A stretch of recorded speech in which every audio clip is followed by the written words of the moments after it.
Ce sentiment que rien n'a changé pour les Français, est-ce que ça vous étonne, Dominique Vérien? Non, ça ne m'étonne pas. Et d'ailleurs, c'est à mettre en parallèle avec un certain nombre de sondages où les Français ne croient plus non plus en leur justice.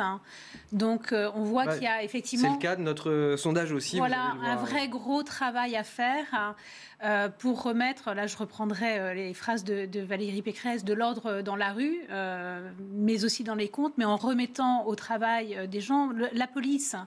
Effectivement, aujourd'hui, on ne peut pas le nier, Emmanuel Macron a remis des policiers dans la rue. 10 000 policiers, gendarmes, en tout cas, depuis le début du quinquennat. Mais on n'a pas d'officier de police judiciaire derrière pour traiter les dossiers.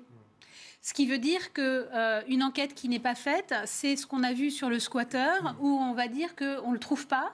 C'est souvent d'ailleurs les problèmes aussi de violence conjugale, où ça n'est pas forcément poursuivi, parce qu'on n'a pas les enquêteurs derrière pour pouvoir poursuivre et faire des dossiers solides, qui fait que derrière, quand ça arrive en justice, où là aussi on sait qu'on manque de procureurs et qu'on manque de juges, il est difficile de traiter un dossier si ce dossier n'est pas bien instruit au départ. Donc en fait, on manque d'éléments dans la chaîne pour faire que ça aille du début jusqu'à la fin. C'est-à-dire que les policiers qui sont sur le terrain puissent arrêter, mais que derrière, il y ait une vraie action possible et qu'ensuite, derrière, on ait aussi les places de prison pour pouvoir loger tous les gens qu'on aurait arrêtés le jour où toute cette chaîne pourra être remise en route. Mais elle ne sera remise en route que lorsqu'on remettra des officiers de police judiciaire, lorsqu'on remettra des procureurs et lorsqu'on remettra des juges.